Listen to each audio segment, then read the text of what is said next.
Je vais vous raconter des cas qui ont été très médiatisés, qui ont été étudiés par la police, étudiés par les médias. Donc, notamment, le cas le plus ancien et le premier cas le plus connu au monde, c'est le cas de Barney et Betty Hill, un couple d'Américains. Donc, en 1961, ce couple rentre de vacances, ils sont sur la route en voiture, ils aperçoivent au loin une lumière qui leur paraît curieuse, donc Barney, qui conduit, stoppe la voiture, prend ses jumelles pour essayer d'en savoir plus. Il voit un objet en forme de disque au loin et croit même distinguer dans ses jumelles des sortes de hublots. Pris de panique, il dit à sa femme « Vite, vite, remonte dans la voiture » et ils remontent tous deux. Ils démarrent en trombe. Ils entendent une sorte de bip-bip à l'intérieur de l'habitacle de la voiture et ils s'aperçoivent qu'ils ont fait à ce moment-là 50 km alors qu'ils viennent à peine de démarrer. Et leurs montres se sont arrêtées. Vous voyez cette espèce de rupture espace-temps en fait, hein, pour ceux qui connaissent un peu l'espace-temps. C'est-à-dire qu'il y a eu un déplacement géographique complètement anormal par rapport à la notion de temps. Donc, de retour chez eux, ils ont 2 bonnes heures de retard sur leur trajet, le fameux missing time dont je viens de vous parler. Les chaussures de Barney qui étaient neuves sont pleines de griffures sur le dessus, comme si on l'avait traîné, comme si on l'avait soulevé et traîné sur le bout de ses chaussures. Il ressent une vive douleur dans le dos, ce qui est classique lors des abductions. La carrosserie de leur voiture a subi des éclats, laissant le métal apparaître. Et sur la robe de Betty, une poudre inconnue dont on n'expliquera jamais l'origine. Betty, après cet épisode, aura de nombreux cauchemars. Et Barney et elle décidèrent de chercher à comprendre ce qui leur était arrivé. Ils font alors des recherches sous hypnose, conduites par le docteur Benjamin Simon. Interrogés séparément pendant des mois, ils n'ont jamais varié sur leurs déclarations.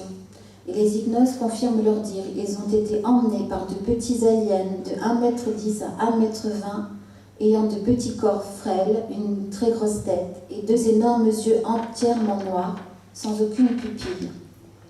Ils ont une peau d'une couleur souvent apparentée au gris, d'où le nom qu'on leur donne, les gris. Betty et Barney ont été placés sur des tables d'examen à l'intérieur des vaisseaux, ont subi des investigations douloureuses, des introductions d'appareils dans de nombreuses parties de leur corps, et ces aliens leur ont pris des cellules de reproduction. À l'époque, on ne comprend absolument pas ce que cela signifie. Je rappelle qu'on est en 1961. Mais à ce jour, après tant d'années d'études, nous savons que les abductés, si nombreux partout dans le monde, ont vécu exactement les mêmes procédures à bord des vaisseaux. Nous avons vu apparaître plus tard dans les travaux la présence de bébés, d'abord extrêmement laids, très ressemblants aux aliens, que nous appelons les gris. Puis, au fil du temps, nous avons constaté avec effroi que ces bébés étaient de plus en plus un mélange moitié alien, moitié humain, jusqu'à devenir une parfaite copie de l'être humain ces dernières années. Je précise donc que nous savons que leur apparence est devenue humaine aujourd'hui, mais ils ont surtout réussi ce prodige génétique de garder un cerveau entièrement extraterrestre. Donc ils ont atteint leur but, un être ressemblant en tout point à un humain, mais avec un cerveau à 100% alien. Donc, comme je disais, les abductés sont en charge de leur expliquer comment on fait les courses, comment on met nos enfants à l'école, comment nous travaillons dans les bureaux et comment nous avons des émotions. Je dois avouer que ce qui m'a beaucoup touchée dans les découvertes de David Jacobs, c'est cet épisode d'un hybride face à face à une table qui obligeait un abducté à lui montrer comment sourire. C'est anodin quand on sait tout ce que je sais sur ce sujet, mais cela m'avait fait froid dans le dos de découvrir que même nos émotions, ils cherchent à les copier. Je sais combien c'est fou, combien c'est complètement dingue ce que je vous raconte ce soir, et pourtant c'est la réalité, c'est la stricte vérité. Autre exemple très connu dans le milieu ufologique, Travis Walton. Alors c'est un jeune homme d'une vingtaine d'années, nous sommes en Arizona cette fois, le 5 novembre 1975. Travis Walton et ses 6 collègues bûcherons rentrent chez eux à bord de leur camion, après une dure journée de travail dans la forêt du côté de Snowflake. Il est environ 18 heures quand ils aperçoivent une lueur, une lumière à travers les arbres. Le chauffeur, en panique, s'arrête à une trentaine de mètres. Travis, lui, décide d'aller voir de plus près de quoi il s'agit. Comme je vous l'ai dit tout à l'heure, l'abducté reçoit un ordre mental. C'est-à-dire que tous les hommes dans la voiture sont paniqués, mais Travis, lui, semble comme hypnotisé. Il ouvre la portière, il descend de la voiture et se dirige vers cette lumière. Donc, Travis va voir de plus près et il se fait foudroyer par un faisceau lumineux de couleur bleue. Tous les hommes sont absolument terrifiés et le chauffeur redémarre le camion pour fuir aussi vite que possible. Il voit ensuite une lumière passer au-dessus d'eux comme si elle les survolait et il se décide alors à retourner à l'endroit où ils avaient laissé Travis malgré eux, mais il ne trouve plus aucune trace de leur ami, il a complètement disparu.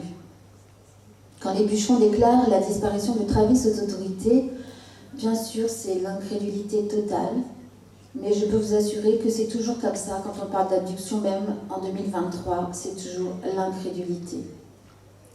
Bien sûr, dans ce cas précis, les circonstances conduisent le shérif à penser que ces hommes tentent purement et simplement de camoufler l'assassinat de Travis Walton en une histoire pour le moins rocambolesque, un enlèvement par des extraterrestres. Bien sûr, on organise des battues, des recherches avec la police, des bénévoles. Rien n'y fait, Travis reste introuvable, tant et si bien que quelques jours après, sous la pression médiatique, il est décidé de passer tout le monde au détecteur de mensonges. Et apparemment, il n'y a pas eu mensonge. Ils ont dit la vérité. Quelques jours plus tard, Travis passe un coup de fil lui-même par une cabine téléphonique à son beau-frère. Il est amaigri, déshydraté, en état de choc. Il raconte avoir été touché par le faisceau lumineux, il a perdu connaissance, puis il s'est réveillé entouré de 3 créatures qu'il décrira comme des fœtus, donc une grosse tête blanche, des yeux très noirs. Donc il a essayé de fuir, mais rien n'y fait, il a été prisonnier de ces êtres. Lorsqu'il est revenu à lui, il a à peine eu le temps de voir l'OVNI s'éloigner dans le ciel. Il passe lui aussi au détecteur de mensonges et les résultats tombent, il ne ment pas. Autre cas encore plus troublant est le dernier, le cas de Linda Cortil, une américaine elle aussi, en 1989. Elle se met au lit et se retrouve soudainement paralysée, engourdie. 4 aliens sont là, dans sa chambre, des gris, et l'emmènent à travers la fenêtre fermée de son appartement du 12e étage, dans le quartier de Manhattan. Ce cas est juste un grand classique des conditions d'une abduction, mais ce qui le rend tout à fait remarquable, c'est que dans le quartier, 2 policiers avaient à leur bord un diplomate qu'ils étaient chargés de transporter, et que tous 3, ils ont vu réellement une femme passer à l'horizontale au travers de sa fenêtre et se déplacer en chemise de nuit, allongée dans les airs, sans un mouvement, être dirigée et happée par une soucoupe volante. Ces hommes étaient des témoins très crédibles et ils ont été très perturbés par ce qu'ils ont vu ce jour-là. Ils ont fait une grosse dépression. Donc voilà, donc ces cas sont des cas exceptionnels parce qu'ils ont été vérifiés par des témoins, par des preuves physiques, etc. Mais il faut savoir que l'abduction la plus fréquente se produit la nuit. L'abducté est pris dans son lit et les proches en général sont plongés dans un profond sommeil, ne se rendent compte de rien. On parlait tout à l'heure de paralysie du sommeil. Alors je ne pouvais pas intervenir parce que je n'avais pas de micro à ce moment-là, mais la paralysie du sommeil est un phénomène très connu dans le registre des abductions.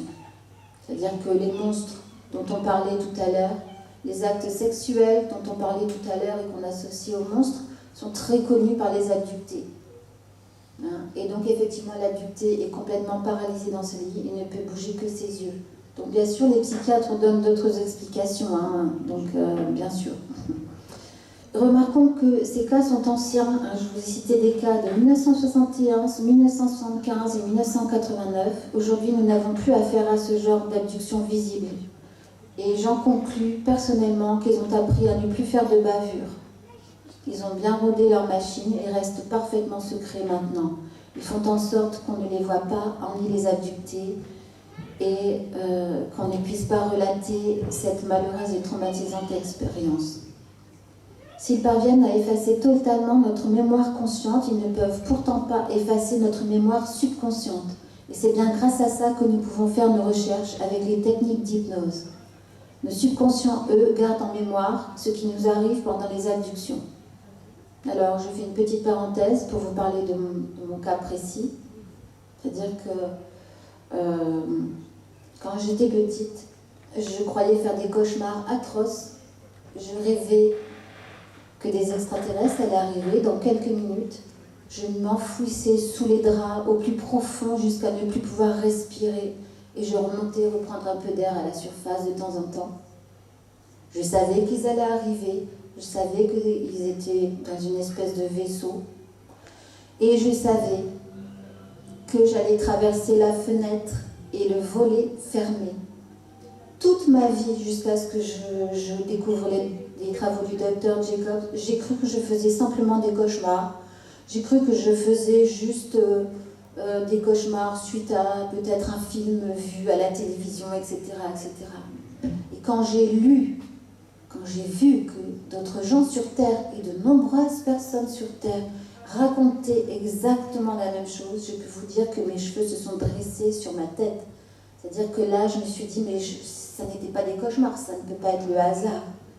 Je n'ai pas pu inventer de tels détails qui sont connus parfaitement par les spécialistes des abductions. Donc je voudrais vous parler aussi des cas de mutilation de bétail aux États-Unis qui semblent se faire sur une trajectoire qui correspond au 37e parallèle, à savoir une ligne droite qui va de l'est à l'ouest des États-Unis. Sur cette trajectoire, on ne sait pas pourquoi, mais les animaux sont retrouvés morts, ont subi des prélèvements sur leur corps effectués d'une façon chirurgicale, avec ce qui s'apparenterait être un instrument qui aurait la précision d'un scalpel à laser, et sont tous entièrement vidés de leur sang. Aucun prédateur n'en est capable. Aucun être humain non plus d'ailleurs. Ce sont des événements qui, une fois de plus, ne trouvent aucune explication humaine rationnelle. Si nous devions recenser aujourd'hui, classifier tous les témoignages qui décrivent les apparitions d'ovnis partout dans le monde, ce serait un travail colossal. Chacun d'entre nous aujourd'hui peut filmer des apparitions d'ovnis. Il est urgent que nous arrêtions de nier ce phénomène. Moi-même, j'ai vu un ovni avec mes enfants en septembre de l'année dernière. Nous étions sur la plage à Merlimont et nous avons vu passer un avion.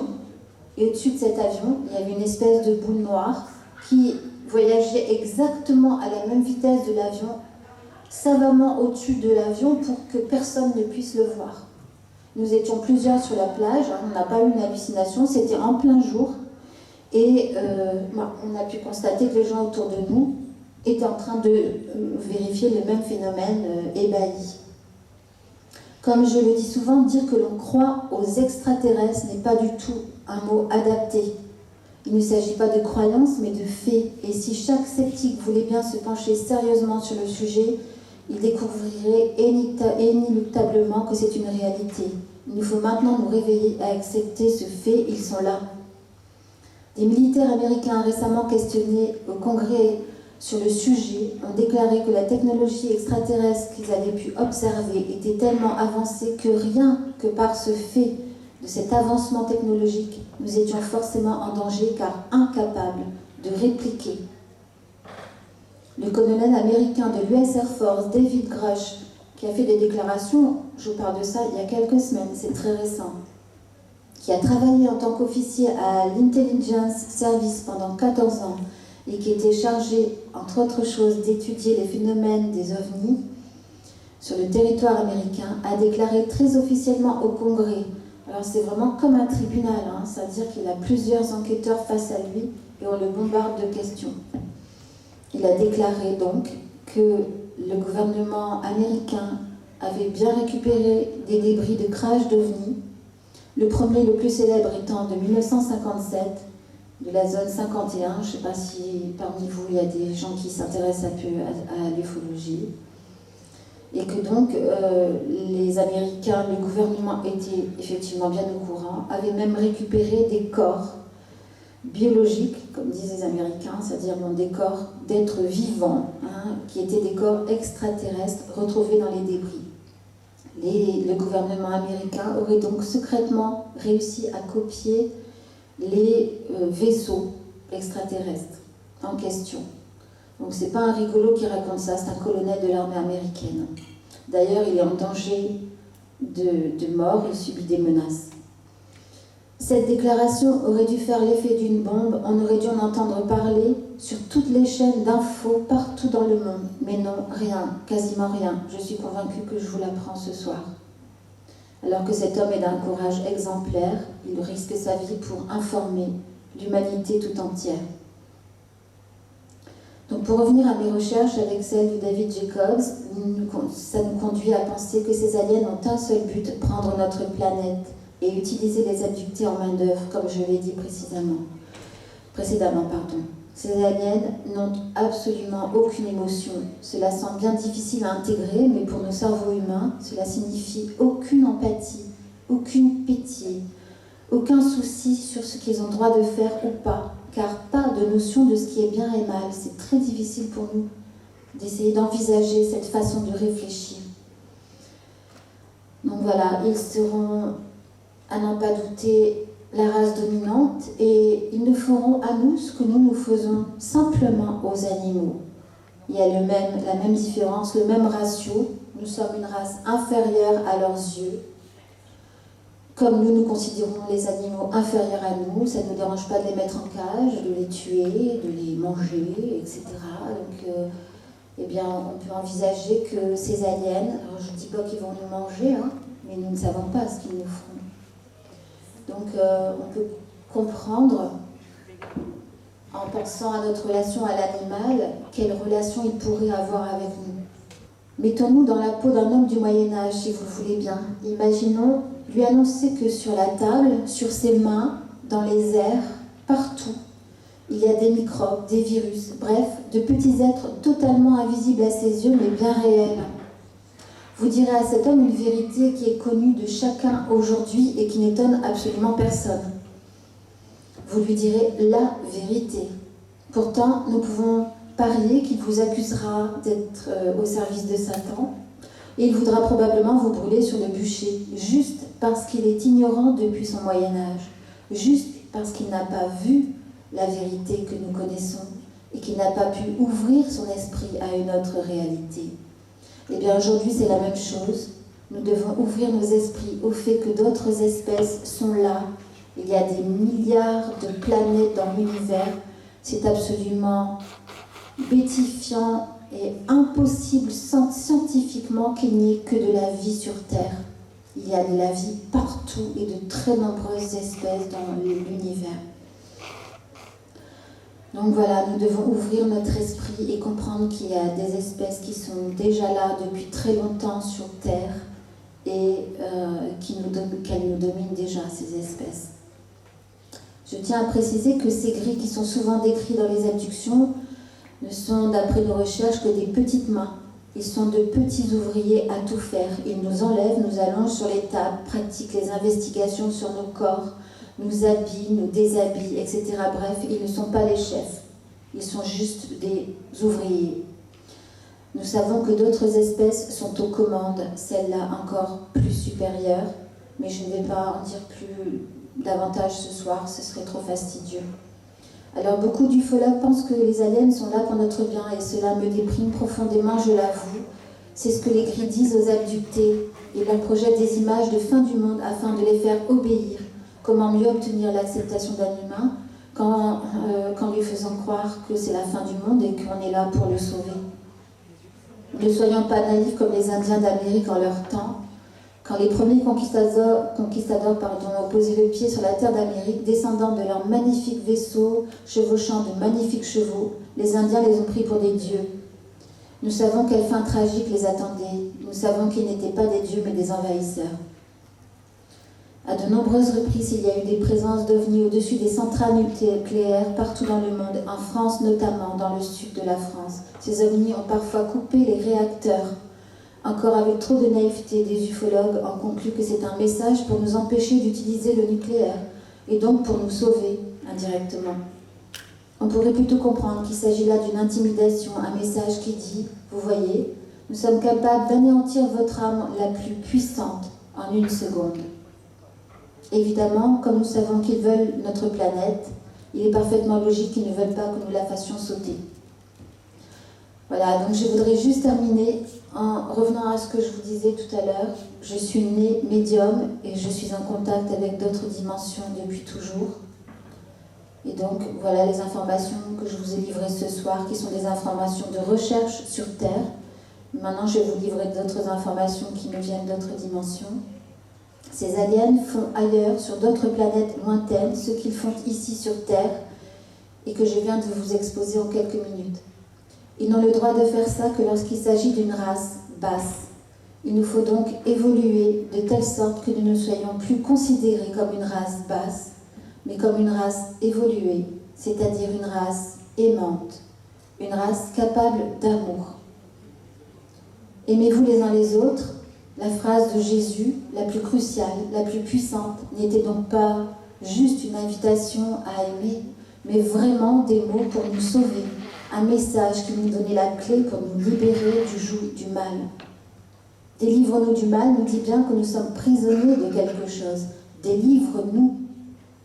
Jésus, dans la prière qu'il nous a laissée, a dit aussi que ton règne vienne sur la terre comme au ciel. Au ciel, à l'époque de Jésus, Jésus ne pouvait pas parler d'autres dimensions comme je vous en parle ce soir. Pour moi, le ciel dont parlait Jésus, ce sont les dimensions parallèles que les scientifiques expliqueront un jour parfaitement. Je ne pense pas du tout être un être exceptionnel, d'avoir ces contacts. Un jour, tout ça sera parfaitement banal. Comme aujourd'hui, on sait que l'orage n'est pas la colère de Dieu, mais juste un phénomène électromagnétique. Donc voilà, que ton règne vienne sur la terre comme au ciel, dit bien que jusqu'à présent, ça n'est pas Dieu qui a régné ici sur terre, mais d'autres entités. On a parlé tout à l'heure de démons aussi. Il est très clair qu'il nous faut appeler d'autres entités, appeler Dieu, puisque c'est comme ça que nous appelons les choses sur terre, pour qu'ils viennent intervenir sur terre. Si nous sommes nombreux à demander que ces mauvais extraterrestres soient chassés de la Terre, si nous sommes nombreux à connaître cette vérité que je viens de vous énoncer, ces êtres seront chassés par des lois intergalactiques supérieures, largement supérieures à ce que nous sommes, nous les humains. Voilà donc la raison de mon travail, informer le plus possible de gens de cette réalité. Il nous suffit presque de penser que nous refusons d'être sous le joug d'autres espèces pour sauver notre humanité. Voilà, donc merci beaucoup pour votre écoute ce soir. Je vais juste ajouter encore une petite chose médiumnique, c'est que la réincarnation est bien un processus d'évolution réelle, si vous vous posez pour certains la question, parce que grâce à ce processus de réincarnation, plus nous venons sur Terre, plus nous apprenons à devenir meilleurs, plus nous apprenons à devenir une espèce aimante, comme je viens de vous l'expliquer. Et l'au-delà est bien évidemment une réalité pour ceux qui en doutent, même peut-être ici ce soir. C'est le monde immédiat après la vie. C'est le monde qui est une sorte de sas entre deux vies. Un monde où on récupère la vie qu'on vient de laisser derrière soi et on apprend aussi beaucoup de choses de l'autre côté dans l'au-delà. Un monde aussi duquel on peut encore être en contact avec la Terre, notamment avec des gens exceptionnels comme Alena, qui est capable de communiquer avec l'au-delà, avec brio, de façon fantastique. Et je la remercie de m'avoir donné la parole ce soir. Voilà, merci. Je voudrais...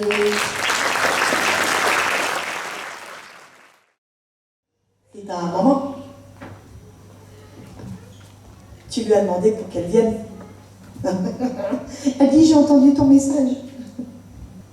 Alors tu lui as posé une question d'ordre professionnel, qu'elle me dit. Ouais. D'accord. Alors elle me dit, elle est marrante, elle me dit, mais sois patiente, les choses vont arriver. Parce qu'elle m'a dit que t'es impatiente. Elle me dit, j'ai évolué de l'autre côté et grâce à des prières. Hein? Je me sens épanouie, j'ai toute ma tête, tout se passe bien. Elle a une mission de l'autre côté. Elle accueille les âmes qui ont été traumatisées suite à des chocs, c'est-à-dire lorsqu'ils ont eu un accident. C'est elle qui les prend en charge.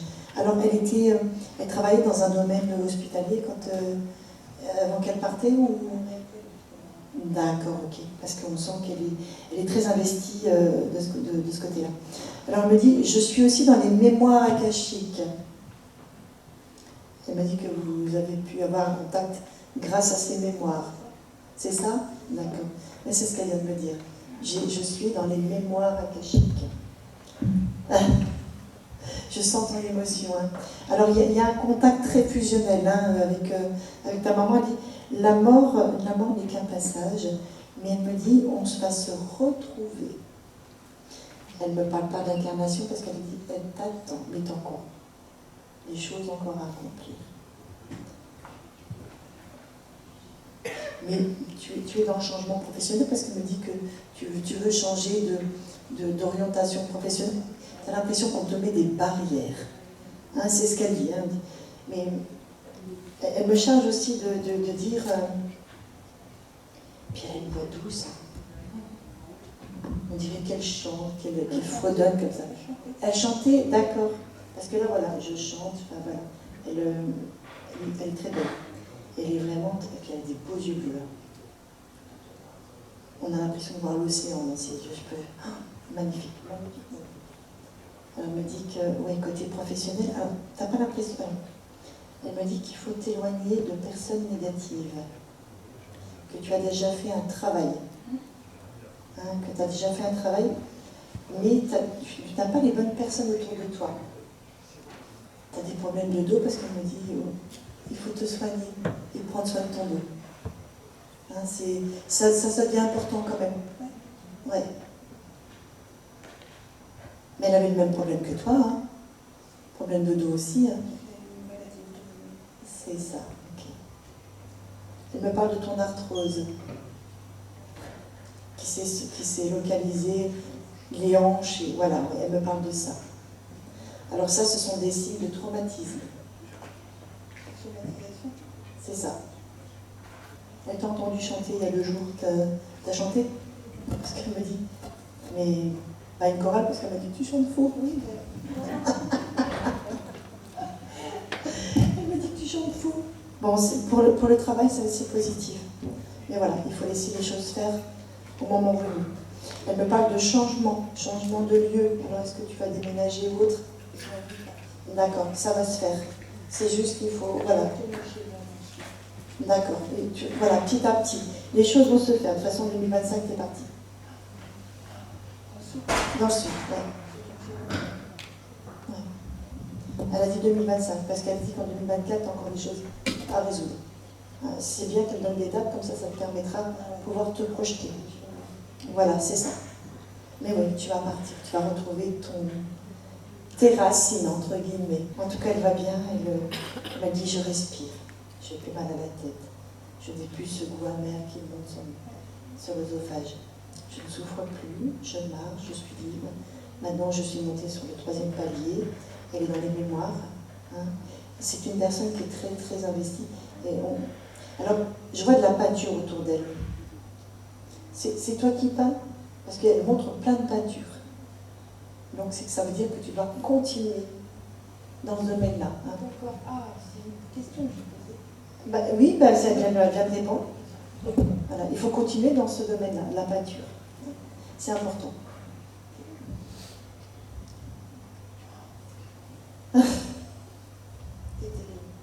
Ah ouais, je suis terrible quand même. C'est plutôt eux qu'il faut les remercier. Ouais, moi, je suis qu'une intermédiaire, hein, moi je suis pas... Voilà, c'est... Alors, elle me parle de petite robe noire. Oui, je devais... Une petite robe noire, c'est ça, mais c'est golf, du coup, j'ai dit, bon, non, c'est une robe noire. Elle me parle de ta petite robe noire. Ouais, voilà, oui, bon. Bon, ben voilà, c'est encore une preuve en plus. Comme quoi, ils sont là. Hein. Ouais. Je ne sais pas si vous avez suivi un peu la communication, mais ils sont là et je donne des détails qu'ils peuvent donner. Alors elle dit que de l'autre côté c'est merveilleux, c'est un autre monde, et il faut se préparer aussi à une période très très compliquée. On va s'en sortir, mais on va vivre beaucoup de deuil. Il y a beaucoup de jeunes qui vont partir. Il y en a déjà qui partent beaucoup. Hein. Alors elle me parle suite à des événements il y a 2 ans. Il y a beaucoup d'âmes qui sont sur le point de remonter. comme elle dit, on est sur... Eux, ils ne sont pas surpeuplés parce que de toute façon, voilà, il y a des transitions, ça fait... Comme elle dit, voilà, les prières sont entendues. Donc, alors, elle me parle de Sainte Thérèse de Lisieux. Oui, je la reviens de Ah, mais d'accord, bon. Voilà. C'est une lapis lazuli qu'elle porte sur elle? Oui, elle avait un collier, un bracelet d'appellation. D'accord. Parce qu'elle m'a dit que c'est toi qui l'as. Oui. Mais il faudrait peut-être le mettre. Hein, parce que ça te fait du bien, ça va un peu tout recentrer. Hein. Elle dit qu'il faut le recharger à la lumière. Parce que tu l'as laissé dans une petite boîte où il est pendu. Non, il est pendu dans un écran, un truc comme ça. Elle dit allez, hop, tu sors et tu le mets. Elle aimait bien danser avec ses petits talons là. Non, c'est une petite parisienne. Elle aime bien le vintage. Ah oui. Mais en tout cas, voilà, la communication de ce couple, parce qu'elle dit on m'appelle de l'autre côté et j'ai du rangement. Ah ouais, bah ça c'est ma mère. Ah d'accord. Bah voilà. Moi, j'étais contente. Très bien, on se verra. Il demande pardon. Qu'est-ce qui s'est passé?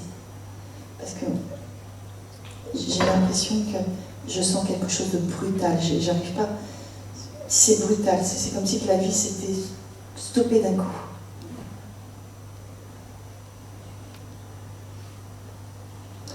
Il a quelque chose derrière lui. Je vois pas ce que c'est. Puis je vois des débris. Mais il s'est pendu. Il y a quelqu'un dans votre famille qui s'est pendu. Ouais, mais il est avec. Votre grand-père. Il est avec.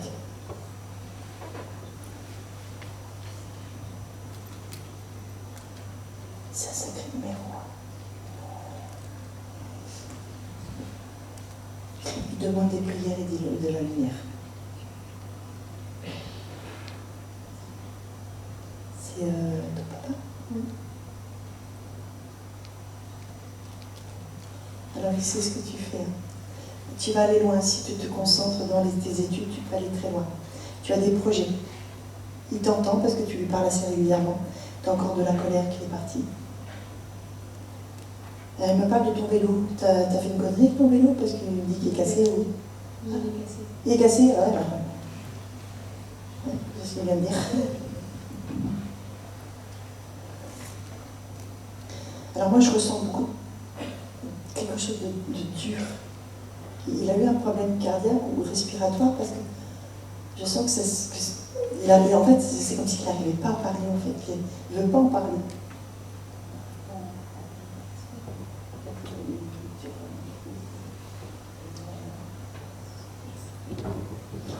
Donc c'est ça qui dit, voilà, que ça se dit.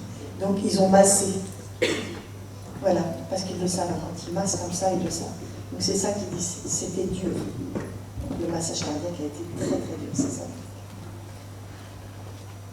C'est quelqu'un de très vivant de l'autre côté. Alors il me dit qu'il a retrouvé une autre personne. Alors il y a quelqu'un, c'est pas un membre de la famille, il n'est pas tout seul. Il me parle d'un copain. Quelqu'un qui est parti bien avant lui. Est-ce que ça vous parle? Guillaume, ça vous parle? Non? Peut-être que vous allez peut-être apprendre des choses peut-être par après. Mais il me parle qu'il y a un copain qui est de l'autre côté aussi. Alors c'est peut-être un copain d'enfance qui vous a peut-être pas parlé. Mais ça serait bien de pouvoir peut-être en parler avec la famille. Peut-être qu'eux, ils vont savoir qui est Guillaume. Hein, en général, quand je dis ça, c'est que forcément, s'ils parlent de Guillaume, c'est qu'il y a peut-être un lien qui doit se faire avec quelqu'un. Alors merci pour ce que vous avez fait après.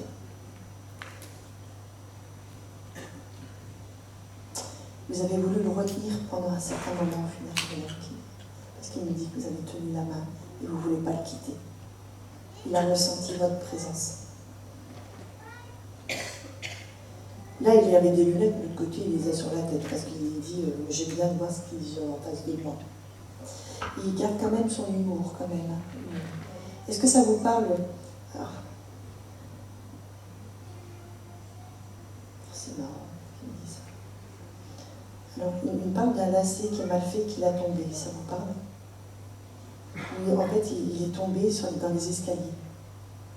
Est-ce que ça vous parle, ça? Il faisait un sport particulier parce que je vois avec des baskets. Il courait beaucoup. Ah d'accord, donc c'est ça. Ouais. Que je vois avec des baskets et puis il est occupé. Alors il fait pas ses lacets devant. Hein. On a l'impression qu'il attache derrière. D'accord, donc ça confirme bien ce que je vous ai dit tout à l'heure. D'accord. Ben, il est comme ça, hein, avec ses trucs derrière là. Mais comme il dit, la vie elle continue. Alors, moi je vais vous dire quelque chose qui va peut-être. C'est pas que ça va vous faire mal, mais je pense qu'il va vous faire prendre conscience que la vie continue et qu'il m'a dit il faut vous reconstruire. Il faut revivre. Il dit je ne suis pas jaloux. Ça vous parle? Comment? Il est content pour vous, il est heureux. Et c'est lui qui vous l'a mis sur votre chemin. Il veut vous voir heureuse. Et surtout pour votre fils. Il faut que vous soyez accompagnés dans la vie. Il ne vous oubliera jamais, hein. L'amour est toujours là. Mais il vous a envoyé cette personne sur votre chemin. En général, c'est ce qu'ils font. Il me dit que c'est quelqu'un de bien, qui a son caractère. Parfois, il boude, un peu comme lui. Ah, vous avez trouvé prétendument l'identique de lui, personne. Alors, mais votre compagnon, il va passer son permis ou il a la moto déjà?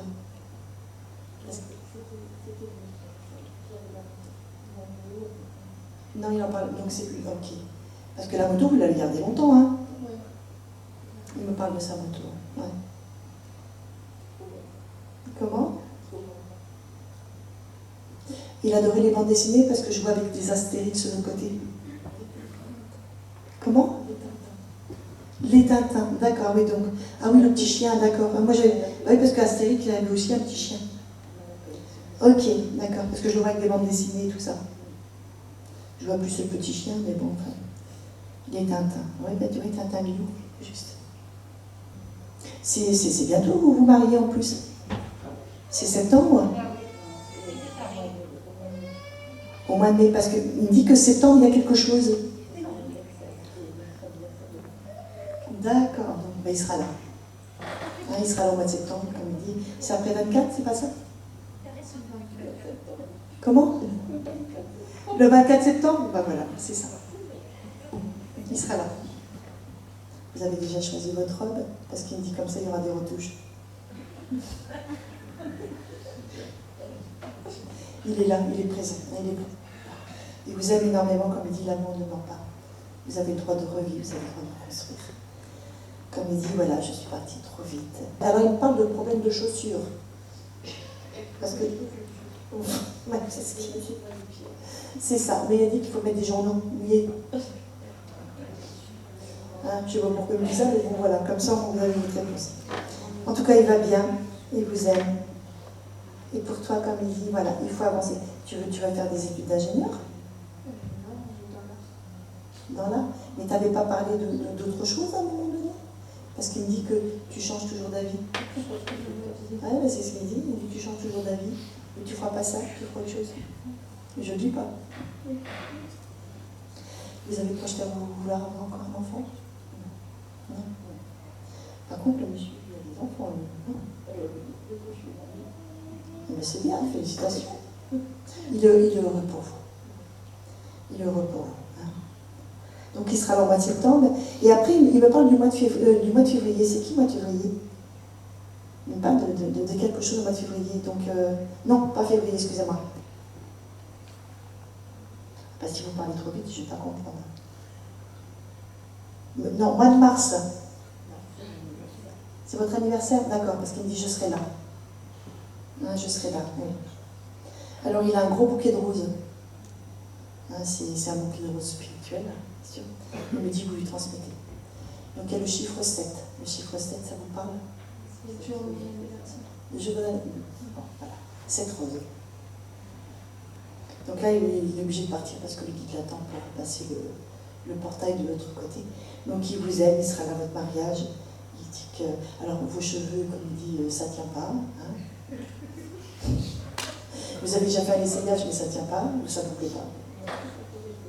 Ouais, bon, enfin, ben c'est parce que ça ne va pas vous plaire alors. Parce qu'eux, ils se projettent. Hein, Mais en tout cas, il approuve, il vous aime énormément. Il sera là. Hein, il sera là. Profitez de la vie, comme il dit. Il faut profiter de la vie. Il vous remercie parce que vous avez accepté le deuil. Ça lui a permis de pouvoir monter et en même temps de vous libérer, vous aussi en même temps. Alors faites attention aussi, on parle de votre bassin, vous avez vu quelque chose, vous êtes tombé ou autre? Hier, d'accord, parce qu'il me dit que vous avez vu quelque chose qui vous faisait mal. Voilà, mais en tout cas, il va très bien. Et il vous aime, tous les deux. L'amour ne meurt pas, comme il dit. Là, le guide vient le chercher et là, il va passer le portail. Mais il a une démarche particulière quand il marche. Une fille qui danse, qui est joyeux. Il a toujours les mains dans les poches parce que de l'autre côté, il repart les mains dans les poches. D'accord. Bah là, il a les mains dans les poches. Je repars tranquille et voilà.